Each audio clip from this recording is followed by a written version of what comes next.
Yana, are you stupid or what? Yeah. Do you know that you're not doing well already? You still don't do something about it?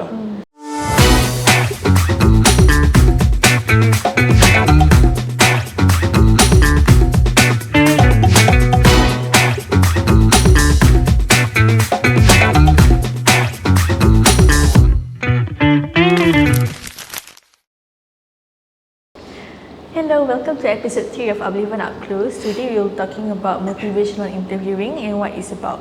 So let's get started.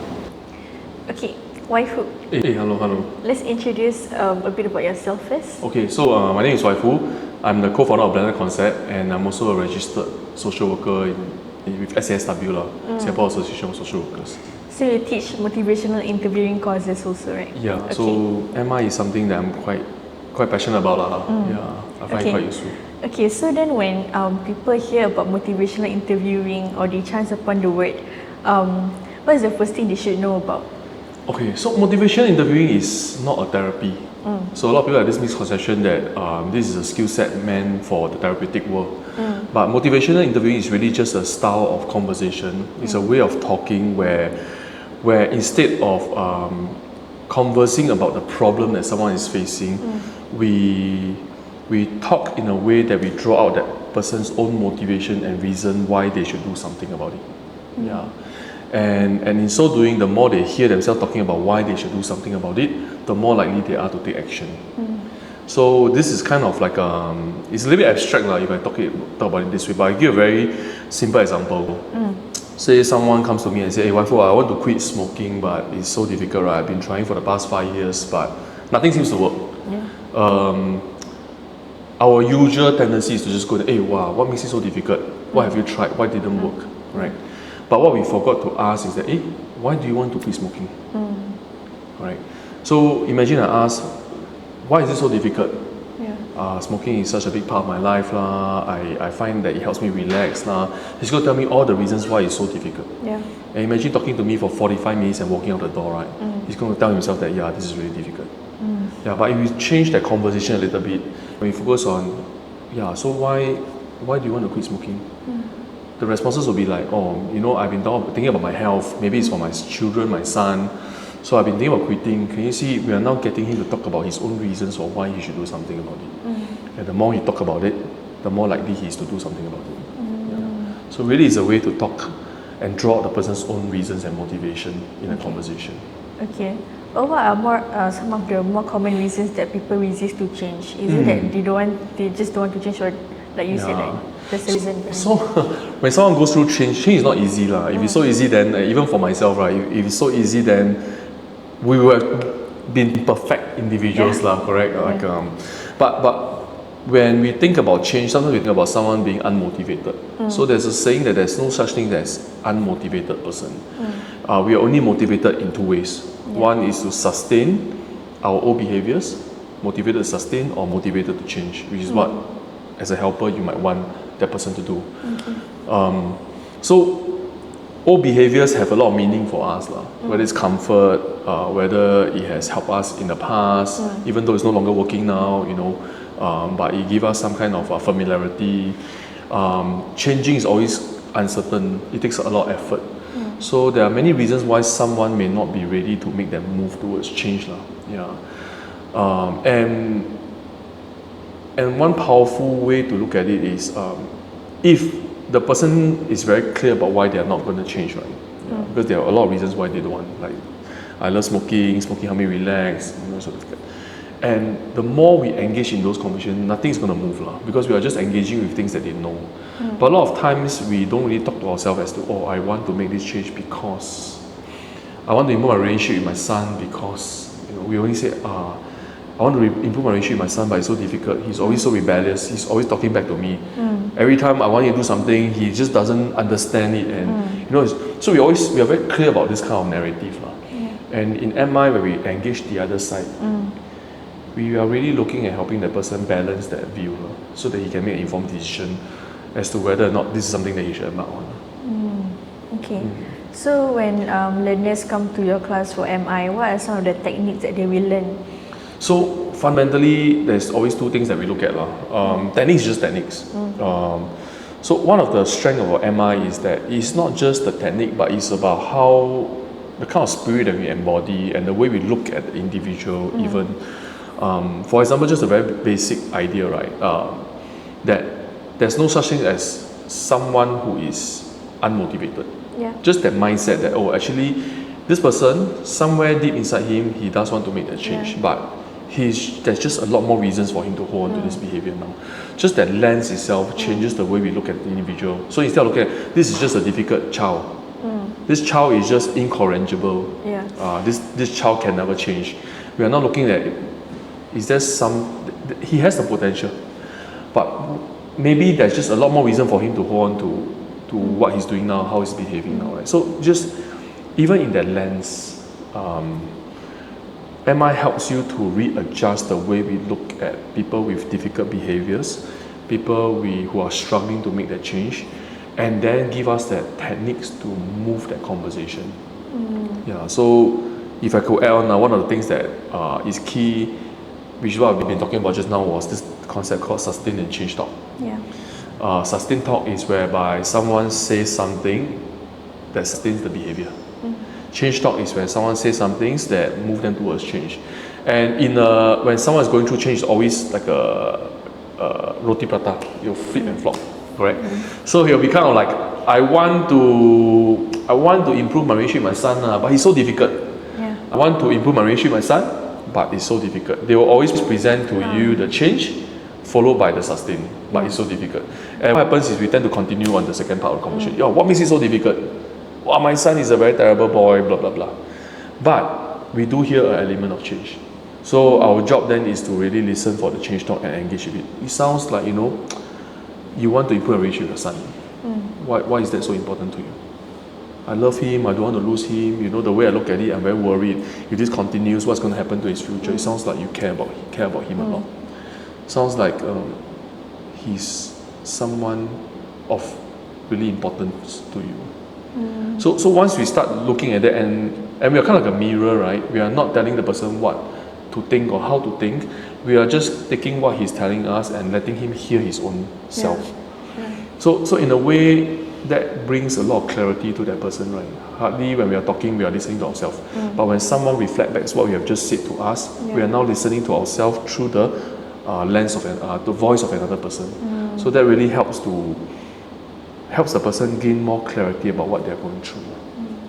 So it's really about like uncovering what is the reason behind it also, not just telling them what to do. Yes, it's not about telling what to do. So the fastest way to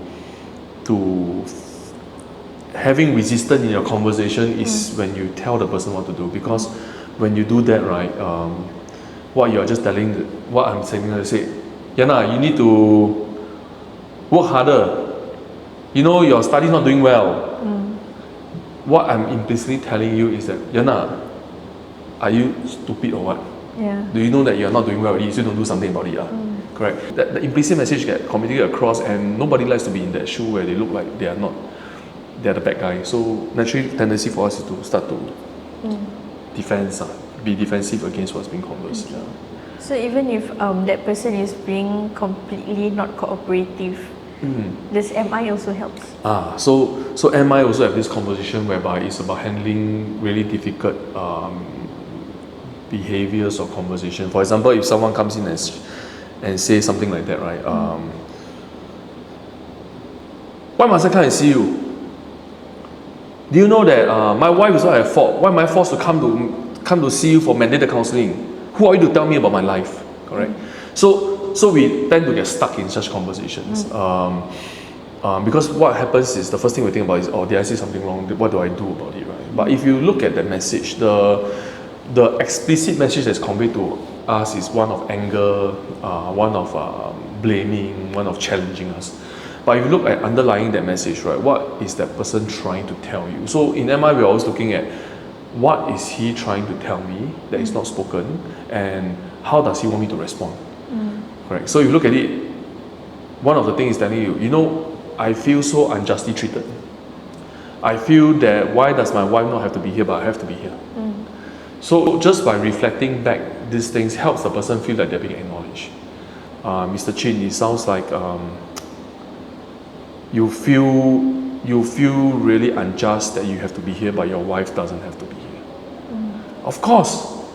Do you know that I'm not the only one who is in this problem together? It sounds like you feel like you are fully being blamed for whatever has been happening to you. Just by acknowledging, people starts to feel like they're being listened to. You won't get a person angry to smiling just in a few words, but you can definitely feel the intensity of the emotions drop, and that opens up for a possibility of more conversation. So having that lens, being curious, being wanting to really connect and understand, these are all part of the spirit, the principles of MI. Okay, so apart from parent-child or husband and wife scenario, what about workplace scenarios? Yeah, okay. So I've also done MI for workplaces. So one of the things that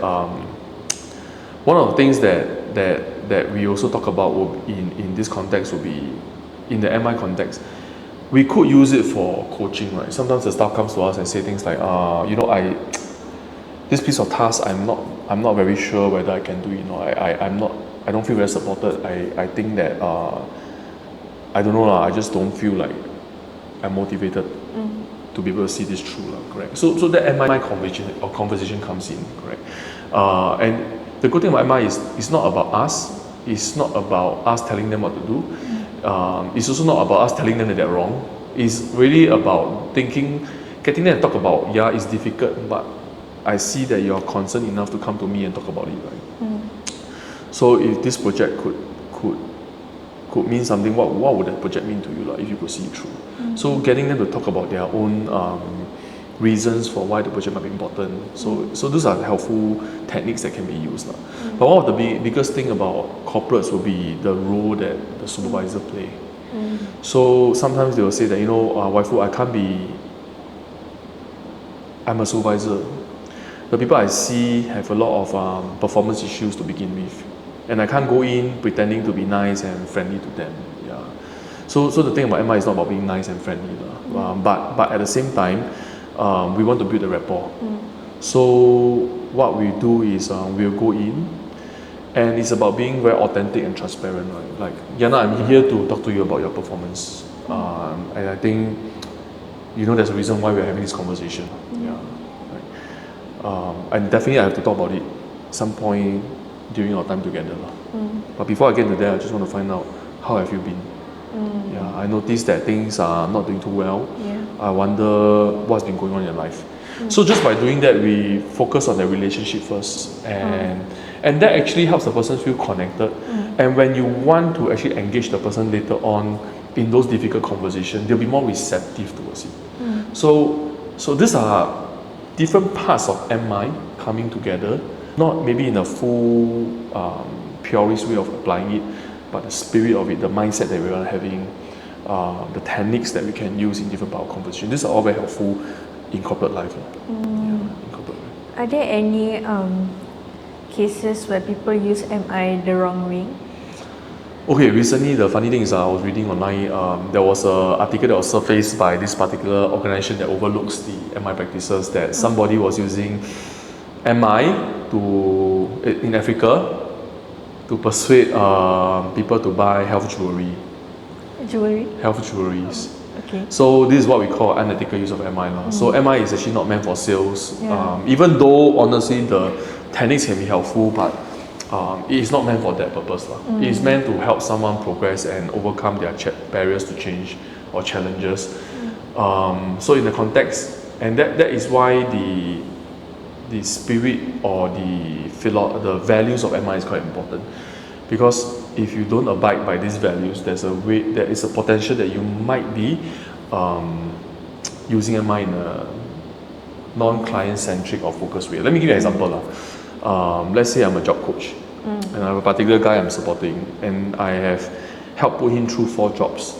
Every time he goes in a job, he'll tell me, I'll try, and then 2 weeks later he will leave the job. And I even tap on my own network to kind of get him a job. And I feel kind of like frustrated when he comes to me after the 4th job and say, Wai Fu, I don't think this job is suitable for me. I feel that I'm being targeted in the office, I don't feel safe, and I feel kind of like I feel kind of stressed out. my mental health is affected. And if I'm a job coach, in my mind I'm thinking like, oh my god, I'm another job hunt again, it's too much. I better motivate you to stay in the job. Yeah. So I could use MI to get you to talk about why the job is important to you. Yeah. But it will have breached some of the spirit of MI, whereby it's no longer in the interest of the client, but it's the interest of my own helping. Yeah. So these are all unhelpful ways of using MI. For example, I want to MI my child to be the top student in the class, correct? But it's no longer centric to It's the for child. them. It's for me as a parent. I feel that I lose face if my child don't turn up in the first one. So the techniques can be used in many ways, but the spirit will govern how we use it. Okay.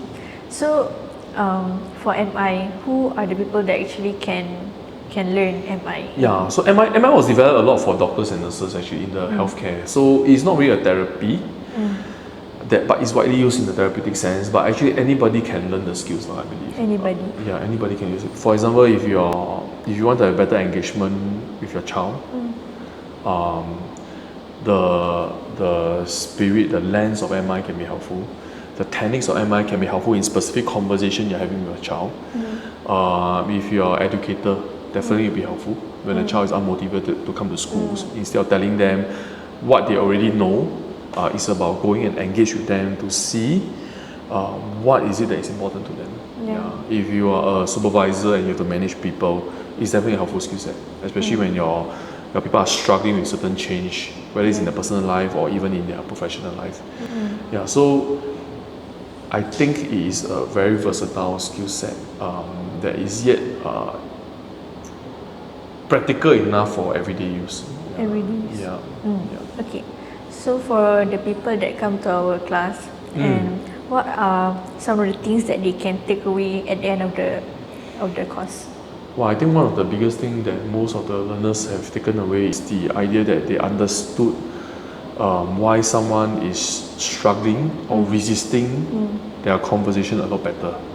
And they will learn the techniques to navigate it in a way to reduce the resistance they're getting from their loved one or from their staff and things like that. So nowadays it's something, it's not going to be tangible, but it's something practical. Yeah, it's kind of like a life skill that regardless of what role you're in, you can use it. Okay. If there is one thing that people can remember about MI, what would it be? That there's no such thing as an unmotivated client. They're either motivated to sustain or motivated to change. It's your job to understand why they are motivated to sustain and getting to talk more about their motivation to change. Okay, understand. Okay, so that's the last question already. Alright, thank you. Okay, thank you so much for sharing about FI. Thanks, I hope thanks, that the viewers here can have a deeper understanding about what it's about and have a more insightful thought about MI. So if you're interested to sign up for our course, you can head over to our website, blendedconcept.com, and you can click the sign up button there.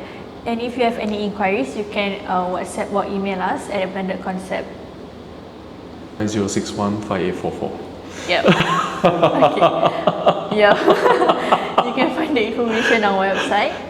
And also, if you enjoyed this episode, you can like, share, and subscribe to this YouTube channel. And see you in the next episode. Thank you. Thank you.